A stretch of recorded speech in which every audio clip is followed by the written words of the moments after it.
With us here in the studio. He is a retired palm sec, and of course he was very active and still active in the labor sector. Join me to welcome Bashir Kadri. Welcome to TMI. I'll appreciate your coming. Thank you so, Wilson. All right. It's now, my Prof has pleasure. spoken at length about the 70,000 naira minimum wage. Yes, in some part, according to him, it's a good development, but in some other parts, he's, expressing doubt because of so many things that's happening in those they talked about Ambrose University, some lecturers not being paid, talked about, the School of Education close to this place that some were thrown off, the saying, and of course the fear of continuation after governor's, tenure. Will they continue with this 70,000 naira? Please take it up from there. Wilson, let me first of all thank you for bringing me on board. I wouldn't have been here except because of my conviction that the Nigerian workers deserve a better life. That's why I'm here. Otherwise, throughout the week, it has been busy for me. But let me mention this to you. First, let's put in perspective the issues. One, there was an increase announced yesterday by His Excellency. The other one will be the issues that are hanging. In labor, we'll say the struggle continue until victories are certain. We do not suggest that everything will be resolved in one day. That's why that word, the struggle continue until victories are certain. We also say that the workers create wealth, and they deserve the best because they create wealth. The creator of wealth should decide, should be able to get the best. But the irony is a contradiction, that the creator of wealth, many a time, is the one that is the guinea pig. I'm sorry I used the word. And that they use a punching bag, and nobody care about him.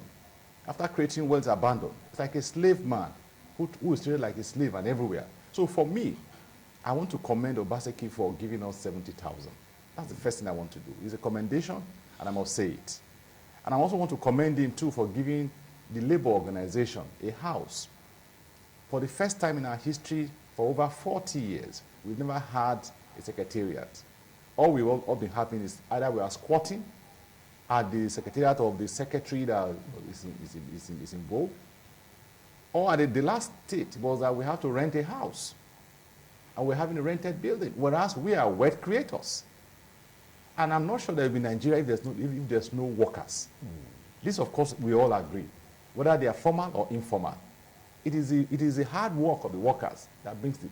So for anybody to tell me that, oh, I'm afraid, I say, look, let him implement the 70,000. That's one gain.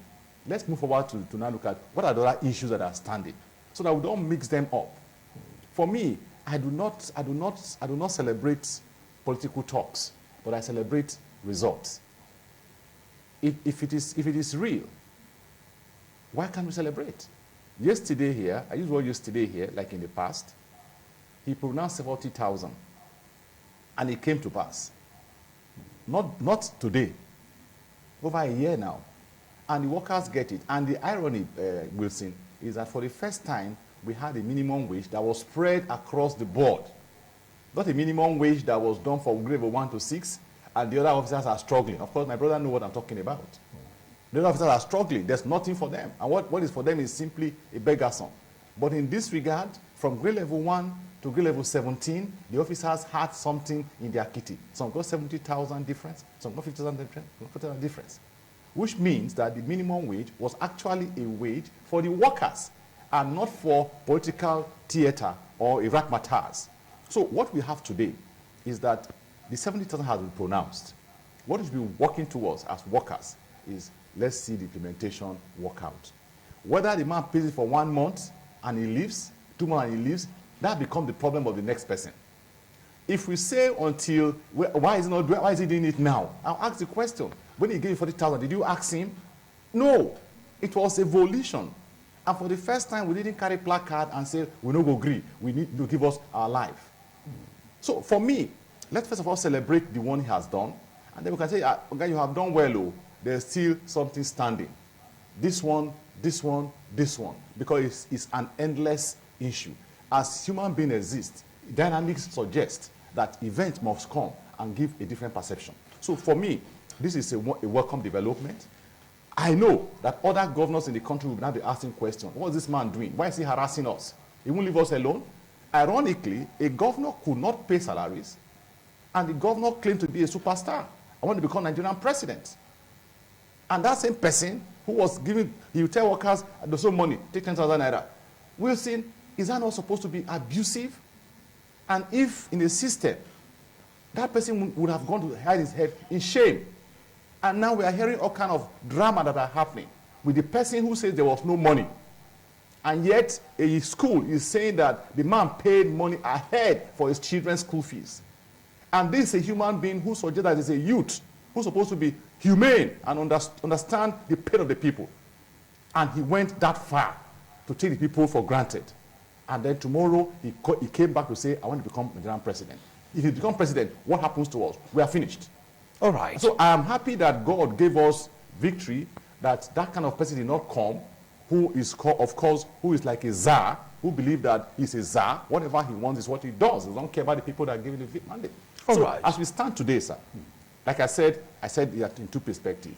First is that I want to acknowledge and appreciate the man who has given us that. And I look forward to the implementation so that everybody will say, this is a bite. The second is that he has spurred and has challenged even the federal government to the very serious position. I think that's the kind of thing we're talking about. You see, we have what we call the advocate. I don't want to use the other word. The advocate. Who will stir it, and when he stirs it, everybody will be in trouble. It's either you comply, and people will say, what are you doing? If this man can do it, why can't you do it? Can't you do it? These workers that are working for you, they make money for you. They make the system run for you. So pay them well.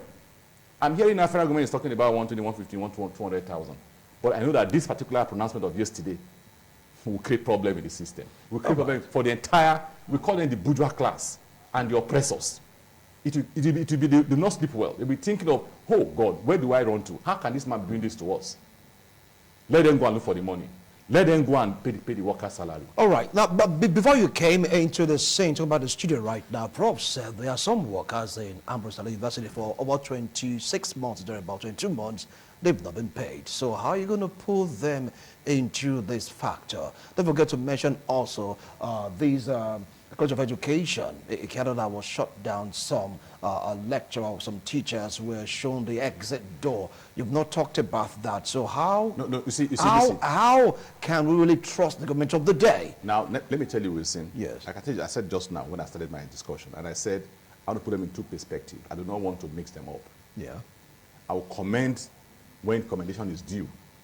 I will also highlight when issues are there. And I told you that in labor movement, we said the struggle continues until victory is ascertained. It does not end. What has happened now is that we now have to put a focus. So, Your Excellency, you have done well for giving us salary increase. But our brothers in Ambrose University are hanging. Our friends and brothers in College of Education, Ekadolo, are hanging. Other institutions, we look at them and say, these are the things we need to put together for us.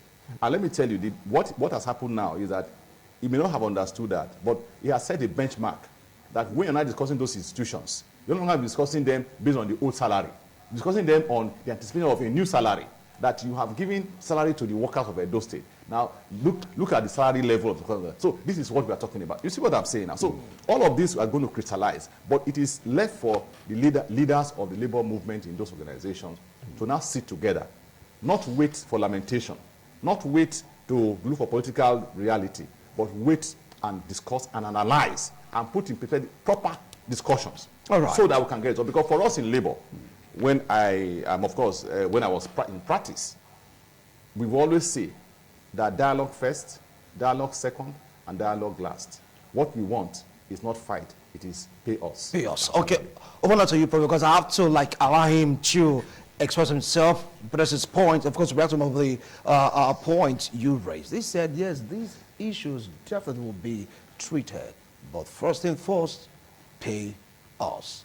Taking it from the angle you were talking about, I want to talk about the government of the day, their tenure expiring, and some are saying, whether we like it or not, Edo State is indebted.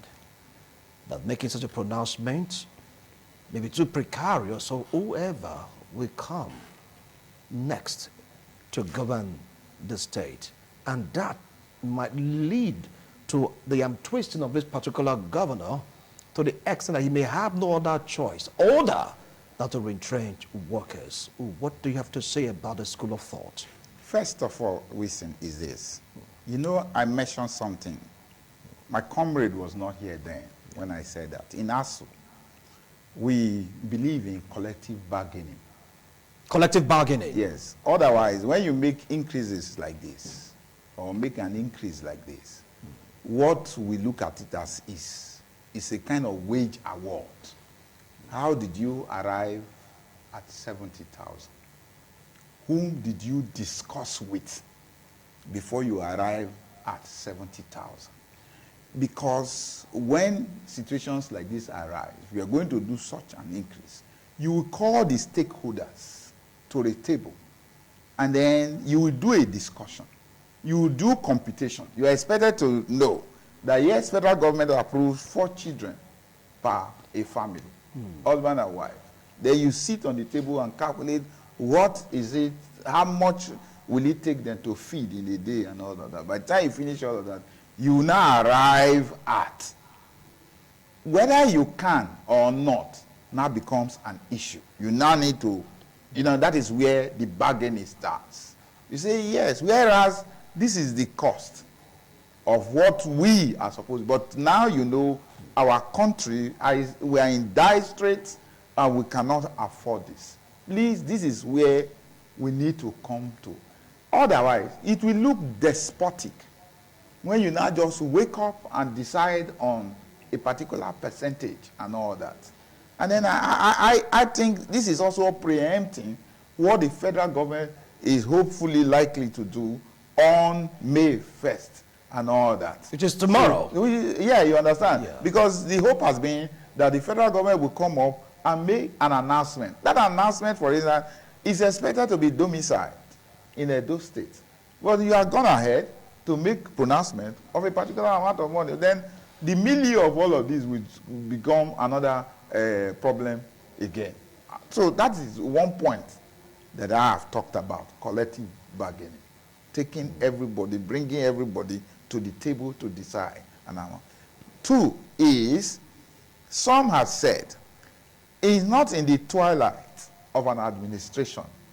When he did the 40,000, people appreciated that because it was still some years and months for him in office. And so he could, maybe do the payment and all that. Then you have just a few months to go. And then you are making this wage increase. Some are saying it to be clandestine. Some have said it's a weapon at election and all that. Because we're discussing with people since yesterday and all that.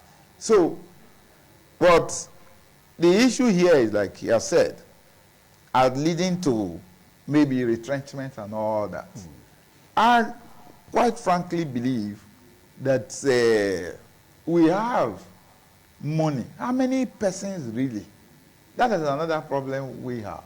How many persons are under the employment of the state government to affect the purse of the government just to pay some few persons? That is the honest truth. That is why yours sincerely was getting worried about leaving out some persons. I've said that the first area that any government in place must look at is education. That is, if anybody can read anything, you say thank you to a teacher. And then if the development and all, people are doing all sorts. Some persons have built a hotel in the moon and all that. So many things are happening. The technology increased. Okay, look at the problem we're having in electricity. And see the solar panel that is coming, and people are developing. More persons, things are happening. So it's education that will help you do all of this, if development. Okay. So one expects that. It's my advice. I'm telling you that many of the persons around there are my friends. On air here a few days ago, of course, my co-discussant here is also very close to the government of the place. And I had to sit him and tell him, look, oh, this is a weak point that must be addressed going forward so that it won't be inimical to advancement of this government. And I told him, it has to be addressed, education. All right, thank you. Thank you. Right now we have to, we just have to, like, you know, almost call it a wrap. Before that, you heard him. He raised 3 points. Weaponizing this because of the election. 2, the threat of retrenchment if peradventure the next governor will be able to see this through. And 3, harmonizing the talk around minimum wage, that this wasn't followed. Take it up from there. Wilson, the rule of call it bargaining did not suggest that if I feel like giving you, I cannot give you a award. It does not suggest it. What it something suggests is that if we are going to have a wage, we should put a discussion before the laws are passed. Minimum wage is a law. It is not an opinion. It's a law. So, and today, the minimum wage in Nigeria is 30,000. Before that was acquired, before that was reached, there was a collective bargaining. As I talk to you now, the federal government is discussing with the labor bodies on the next minimum wage.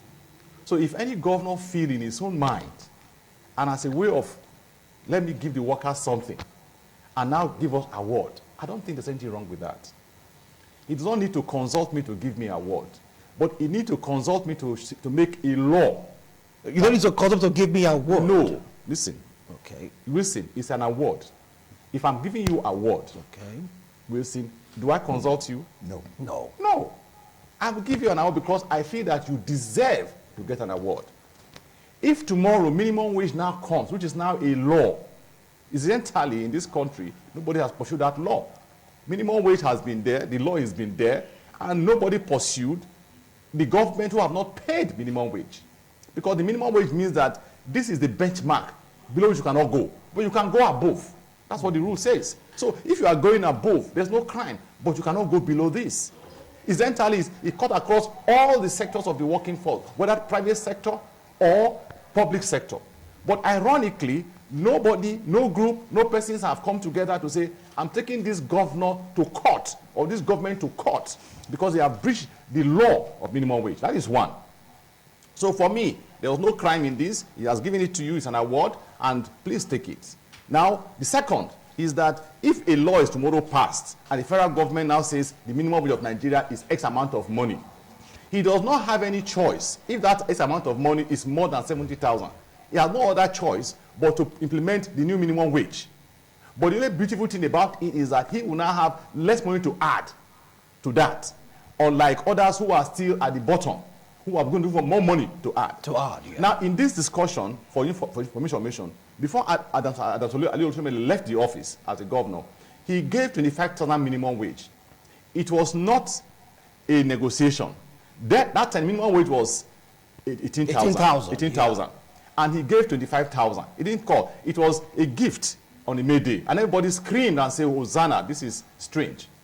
Now he gave it to us without negotiating. He gave. Now, when this governor now came, and the law now came, and the law says 30,000 minimum wage, when that law says 30,000 minimum wage, this governor had no choice but to now pay 30,000 minimum wage because it's not a law. And what he now had as an advantage is that there was already 25,000 standing for him. So he only had to add 5,000 naira to it. While other governors were looking for so much money to add to the money, he had already had a standing to do that. So for me, what has happened here now is that the 70,000 naira is standing. So when a new minimum wage now comes, he will now have less to look for to add. Now finally, sir.